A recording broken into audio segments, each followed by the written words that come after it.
Aston Villa has reached an agreement with Manchester United for a loan move for Jadon Sancho. United, meanwhile, has agreed terms with two goalkeepers. Who of the two is going to come, or are they planning to bring in both? What is going on with the midfield department? Welcome to the Network of Sport. My name is Webb, and here is the deadline special powered by DSTV, the home of football, the home of Manchester United, certainly in the best quality. You can watch them compete and really try and win the English Premier League and the FA Cup this season, all on DSTV for 39k in a week. All football is yours. Meanwhile, the math is here and the artificial intelligence class is on and fully on. Come and learn how you can use AI to earn even faster online by using artificial intelligence. Come and understand the business of the internet from whichever part of the earth that you are. My name is Webb. Let's get it now.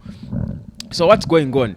The latest is that Jadon Sancho has agreed terms now with Aston Villa to join on loan. He has been all over the place. I think if there's one player who United have been worried about, I think has been him. And again, I'm not surprised that he's not living on a permanent yet. He's living still on loan. I think that he's just trying to get as much money of his contract as possible, and then later he can move on and go permanently.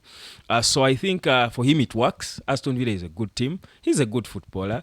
And certainly he elevates Aston Villa in a way. So I think it's a good addition. I saw them and how blunt they looked up top.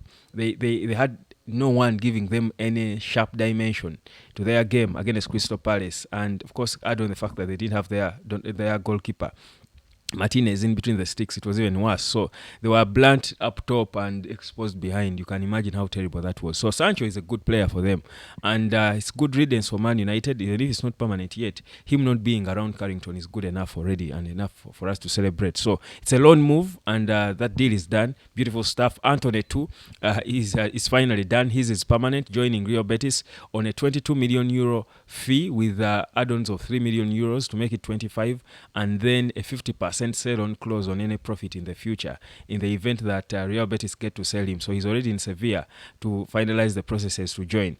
And then Tyrell Malaysia is also linked away. Several clubs, including Elche, we will know which one certainly, I think, before close of business. So you see really that all Man United players who are stuck, the entire list of players who are on the move, who had requested to leave, are definitely going. And I think for me that's a good achievement for the team in terms of cleaning up the squad, for Amorim to focus on the games and the performance of the team.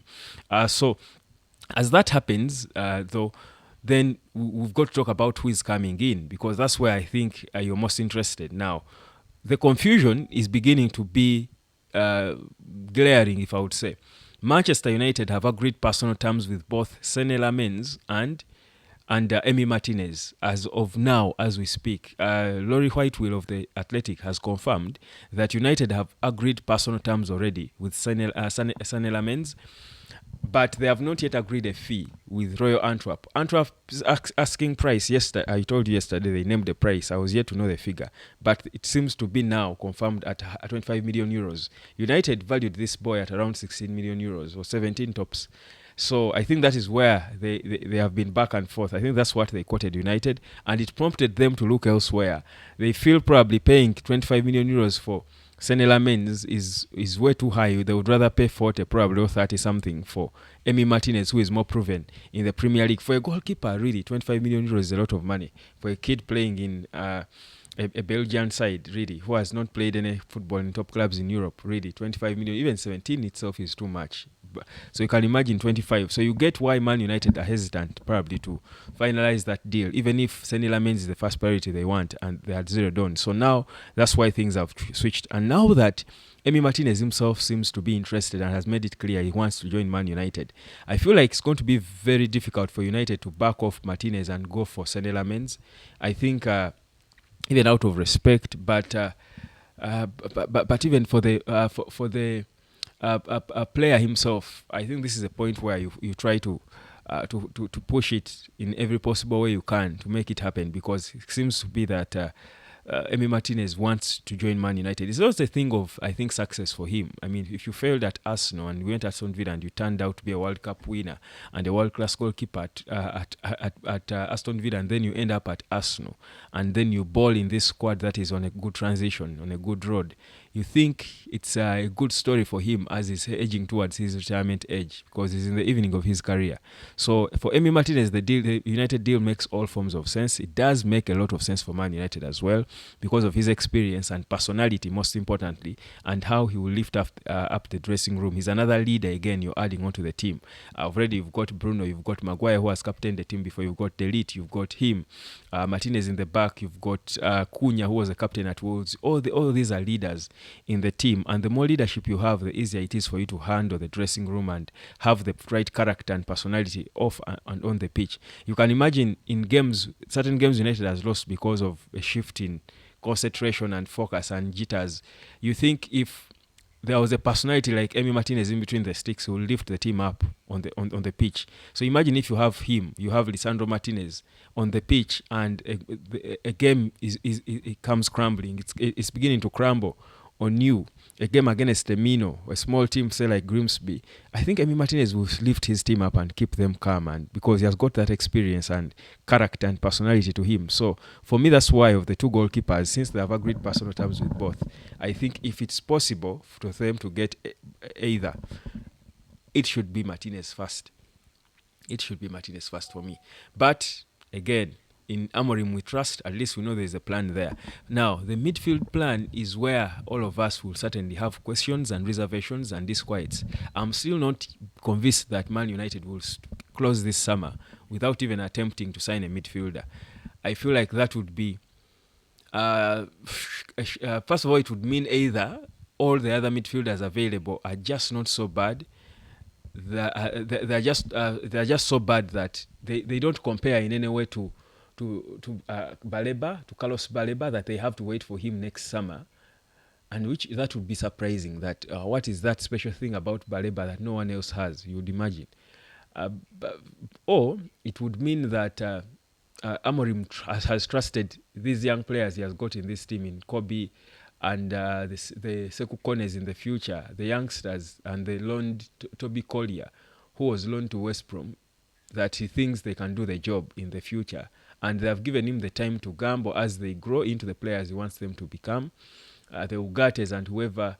But also that would be difficult really to believe. So it's a bit of a surprise for me, honestly, that United are yet to place in a bid. Or the one thing I'm also thinking is maybe they chose to keep their cards close to their chest when it comes to the midfielder, and they make it the surprise package for the whole window and seal the summer with an unbelievable signing of a midfielder that will shut up the transfer window. And you know how United does it. They scoop all the headlines for themselves, and they just the window will close with everyone talking about United and how they scooped a top midfielder from a top club somewhere, Kamavinga or Baleba himself. I don't know. I just feel like something has got to be going on with the midfielder. They can't just be dwelling on just a goalkeeper as if it's the only department they have, as if it's the only department they need to sort. So for me, it's again waiting to see what happens, because the goalkeeper, who of the two they will choose, and the midfield department, what plan they have. Those are the two things I'm waiting to see happen before the close of this summer transfer window. If they get neither, which is also a possibility, I think this would be a flattering window. United will still ball, even with the team we're seeing, because we've seen how uninspired, how uncoordinated, how unexciting most of the other teams are. But they will certainly not compete for the title without a new goalkeeper and a midfielder, honestly. So we'll be better, but maybe competing for Europe. We can even be the Europa top 6 or thereabout with the current state of the squad, but not the title. But bring a goalkeeper and a midfielder, United will be going for it. We'll be headed for the jugular, and I'll tell you, we'll get it. My name is Webb. This is the United of Sport. The AI class is on, fam. Come and enjoy it. Come and learn. Be modern and modernly.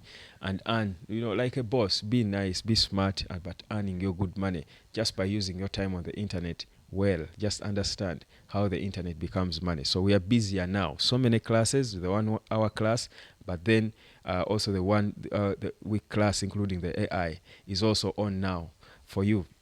to savor and enjoy. Come and proper understand the business of the internet. My name is Web. Peace, love, and harmony. Our AI class is for now at 150,000 Uganda shillings. It's a week and enjoy it. My name is Web. Peace, love, and harmony. Cheers.